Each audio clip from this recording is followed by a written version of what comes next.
Hello and welcome to my channel. As a working professional, have you ever found yourself entangled in an intricate web of politics at your workplace? I'm sure you would have. It's a topic that most of us can relate to. In today's video, we will deep dive into this topic and I will share a wealth of insights which you will find amazingly useful. Firstly, I want to debunk the 5 common myths about office politics that might be holding you back in your career. And in the second part of this video, I will share the step-by-step strategy on how you can navigate those tricky political scenarios at your workplace to ensure your career success. Whether you are a seasoned pro or a humble beginner trying to navigate that maze of politics in your workplace, you are definitely going to learn how to master this art, believe me.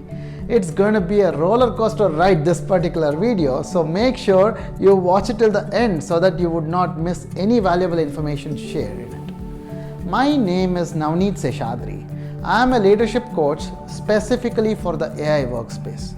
I have been in the corporate space for over 2 decades, holding several leadership roles across the globe in many capacities. However, during my initial career days, I have also been victimized by office politics myself, and have suffered the stagnancy and resentment by not knowing how to manage it. A few years later since then, when I started learning what was needed in order to play it well, and when I started implementing it, my career started skyrocketing. In this particular video, I will share some of my own experiential learnings in this aspect of office politics when we discuss the strategies to manage the politics at work in the second half of it. First of all, for now, let's understand why organizations are political in the first place. Why should politics exist at your office at all?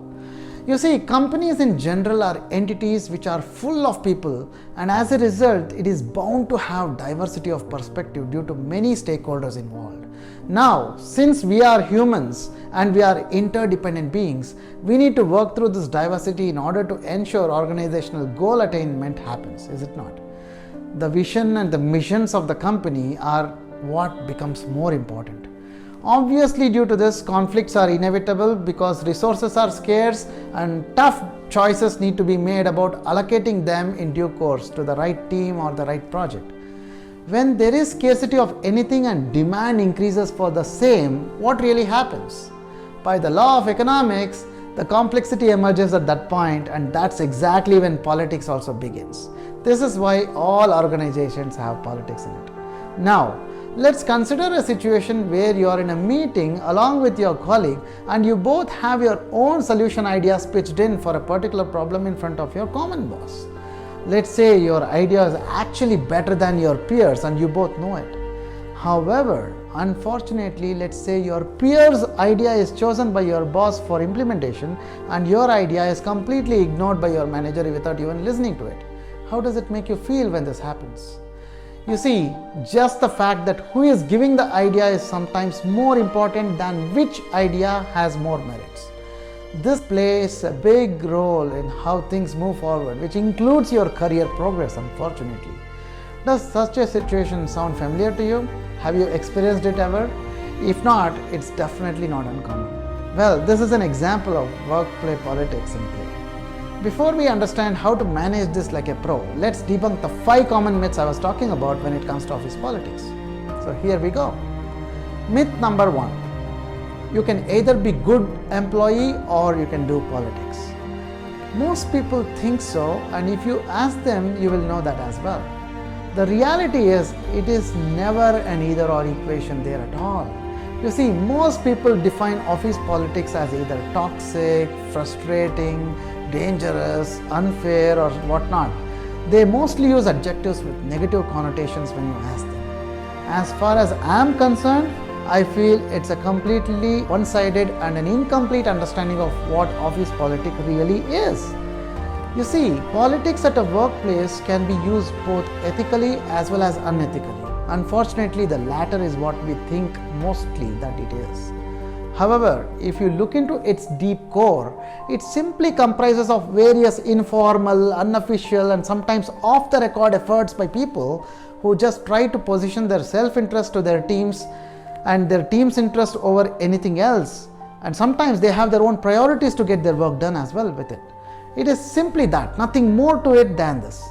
For example, if you want to get your idea through your company's management, you might sometimes have informal conversations with some of the key stakeholders, either one-on-one or in a group, to get them aligned to your proposal so that they don't oppose or fight your idea in the actual formal meeting.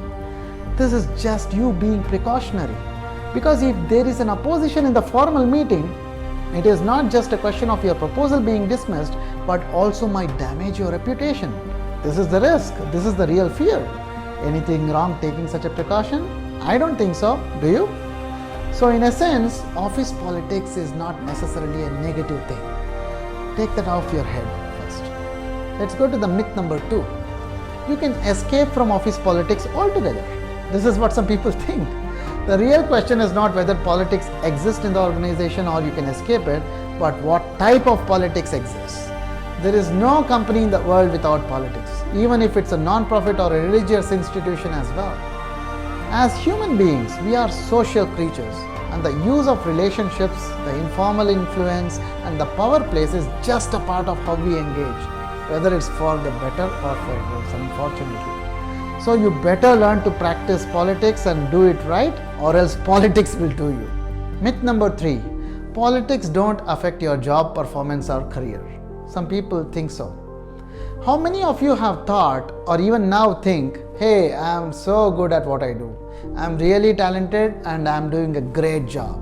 Since I am being excellent at my skill and my work will speak for me, I deserve to be promoted. My work output will prove itself and I deserve a promotion. Now, have you ever had such a thought? Well, if you did, I am so sorry to disappoint you. If you ever thought so, it will never happen. You see, many of us treat work like in school. In school, where our good performance in the exam gave us good marks which ensured we got to the next level or the next grade just by the mercy of our scoring itself.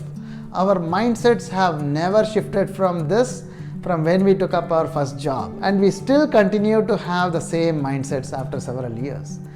This is where the challenge actually starts. The reality at work is that the invisible contributions you have has absolutely zero value.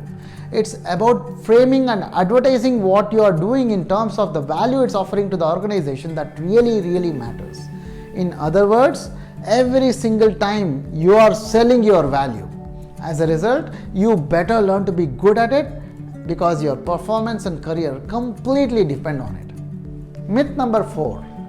Politics don't exist in virtual environments, especially after COVID-19 people started thinking this. Post-pandemic, work has shifted to the virtual mode a lot, yes. However, politics still very much exists there.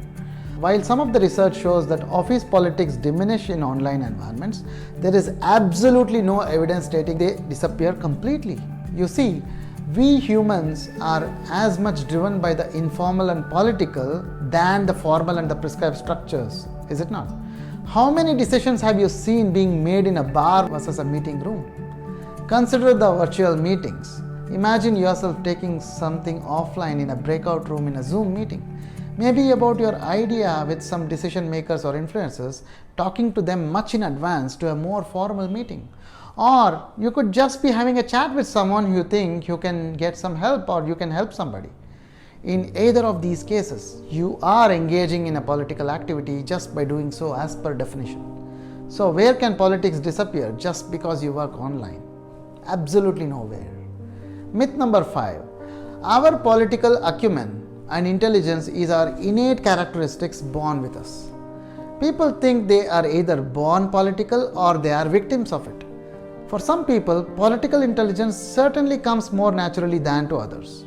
What you need to know is it's just another skill. And as you may know, any skill can always be learned.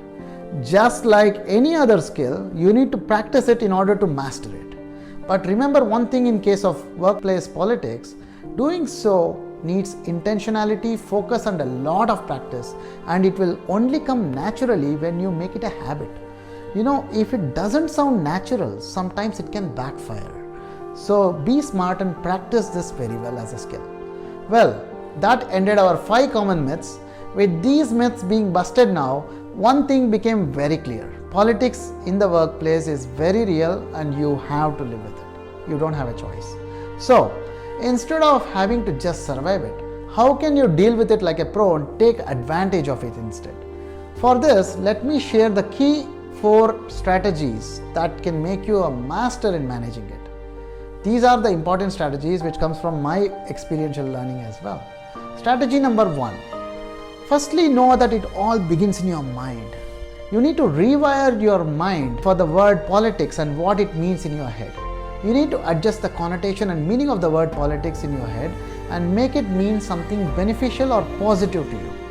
In case if the negative connotation is deep rooted and ingrained in you to the extent that you cannot change your mindset that easily, then do this instead. Begin telling your mind these affirmative statements regularly. Statements such as, I am building strategic relationships with my stakeholders. I am expanding my circle of influence. These statements, which in a sense is actually what politics deals with if you look at it that way. What this does to you in addition is that it makes a huge difference in how you frame your reality and how you perceive your work environment. You see, as humans, we clearly tend to put more energy into something which we see and label as positive and important. We hardly show any interest into these things which we have a grudge on or dislike or don't like to do some things. What have you done in the last 1 week which you did not really like to do? So, if you know the answer, it's almost never about the actual activity itself, but it is all about the intention, interpretation and judgment of that activity. It makes a huge difference that way. As a result, please rewire your brain positively and make politics really work for you. Strategy number 2. Evaluate your behavioral identity with reference to your organizational political stand. You see, all of us have our own style of dealing with people and situations. The strategy is about matching your style with what works within your company. That's more important. Most people waste their time griping over the politics and what happened to them or their project and share their upset feeling about their company or management with their peers and comrades. This is not only completely a waste of time, but in fact very counterproductive and very dangerous at times. When you express grief and discontentment, it reveals your weakness and you can be taken advantage of due to that some other time, if not then and there. Try to be risk averse a bit there. When it comes to our behavioral identity, we can classify the political players of any company into 4 distinct types. Please do know that all of us fit into one of these 4 styles at any point in time. It also means that these styles change based on situation. It better do. So, the first of the 4 types of political players are, first one, the idealist. He is a person who is a strong, averse person to anything political. They just want to focus on their task in hand or their job role. Typically, these are the freshers and newbies that are there in this state. It's okay to be in that state when you are there. As you grow up the ladder, you have to improvise. The next one is the gladiator. This person is who strongly believes in achieving their success even through aggressive tactics, even if it means it costs somebody else their career. They don't care about it. The third type is the collaborator, who is a team player who likes to progress through teamwork and only engages in politics when things are in favor of the team's mission. So indirectly, they are helping the company progress. The last but not the least, very important type is the strategist. Strategist is a person who achieves progress by artfully and tactfully navigating the political landscape without drawing attention from those who scratch the surface merely of the political world. Take an example of an interview. When it comes to job opening, this kind of a person who is a strategist first tries to find out who are the key decision makers, the hiring managers, finds the vision and the mission of the company and gets in touch with them through the network of people of his own strategically and impresses them with his or her value contributions without any reference to the job that is the open position. When the application for the job actually arrives and all the candidates have submitted their candidacy, this candidate is obviously going to be through just because they have earned brownie points in the decision maker's mind already. All the other candidates are totally oblivious to what really happened and they blame it on their bad luck. These other candidates are whom I refer to as the people who scratched the surface of the politics in this case. The winner was the strategist. One more important aspect to remember among all this is that not all of these political types are successful in all organizations. This is where you also need to be flexible. For example, the idealist will suffer in a highly political organization and be taken for a ride. And the gladiator, who is evil politician, will be fired from an organization where bad politics is not respected. Let's be wise, and instead of spending time at the office griping about how bad politics is for us, let us use our time wisely to analyze how we are dealing with politics and how your company's political environment will suit your style. We don't have an option. This is a must-do evaluation in order to be adaptable. As Charles Darwin rightly said, survival of the fittest, right? Do not perish. You need to be the fittest only when you are able to be adaptable. So you know what you want to do. Strategy number 3. Continuously work towards strengthening your interpersonal relationships. I cannot stress more on the importance of one's network. Your network is your net worth. I've heard several people say, I network with people, I have a lot of friends at my workplace and so on. But when I closely observed them, I noticed that most people generally pay attention to people only from their operational networks most of the time. What do I mean by operational network? It is either their own team members with whom they have formal authority over or they are responsible for. Pretty much their peers and their managers. This is where their comfort zone also primarily exists. So if they are asked to network beyond this group, they consider it as either a distraction or they feel it is unnecessary and non-value added. This is generally how people think that they feel they are being efficient and productive by thinking so. This is why they end up not knowing why they were laid off or moved to another project despite their fabulous performances. They just don't know how to meander the politics around when it initiates from a different part of the company or other source. So if you ask me, what should people do in such a case? Apart from one's operational network, there are 2 other major types of networks that one has to establish for themselves at a workplace. One of them is called the strategic network. The purpose of this is to explore what opportunities exist within the company where you and your work group or your team could exploit to their advantage and make successful progress. It can also be helpful to identify any possible risks and threats in the organization's foreseeable future which might impact you or your team or your projects. And you can take actions and mitigate those risks well ahead of time and have the response plans. This strategic network usually involves people outside of your own work group, obviously. What it takes is looking outside of your own den to create this.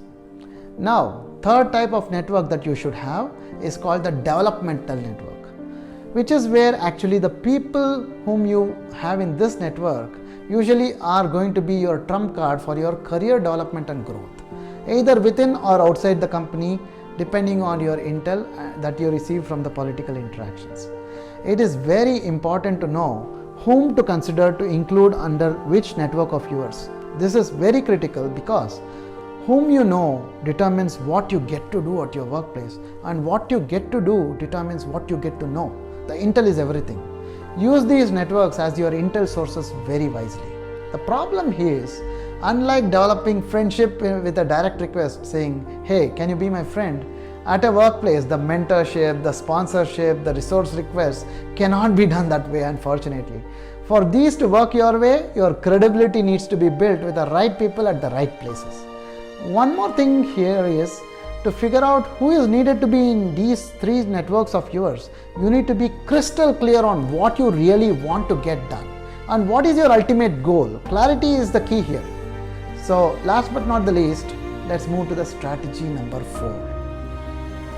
This deals with the continuous enhancement of your acumen in navigating the political landscape. In other words, this refers to your continuous learning curve along with the changing landscapes. Let's imagine a situation of a merger, for example. The key here is to revisit and update your political strategy regular as the context of the company changes. In the situation of a merger or a restructuring, such a context definitely changes. When such a change happens, there is highly likely chance that the political landscape of the company would have changed from what you initially knew of it. You need to keep yourself abreast of this and enhance your skills or be flexibly adjustable to that so that your political style matches the organization. I am pretty sure all your hands are full and most of the time you are extremely busy taking care of your actual job activities. But when I tell you this, that in addition to your job activities, you also need to find additional time and energy from somewhere to invest in relationships, get strategic about your supporters and sponsors, and look for ways to increase the influence and power that you have. I know it might sound a bit overwhelming to you at this time, but believe me, that's the only way you can get to develop your political acumen. Winston Churchill rightly said, in war you can be killed only once, but in politics you can be killed many times. So never mind the failed attempts in it. If it doesn't work for you one time, keep trying, it will succeed for sure. Ultimately, remember one thing, that doing politics will not only benefit you, but also the people in your organization who completely depend on you for their growth. They will also reap the benefit of your work. The organization needs it as well. With this, we have come to the end of this video. I hope the information and strategies I shared are useful and you can implement them at your workplace immediately. If you found this video really useful, please do subscribe to my channel by clicking the button below. At the very least, it will support me and motivate me to offer more insightful content on a regular basis to help my fellow professionals worldwide. Have a nice day and all the best. Thank you.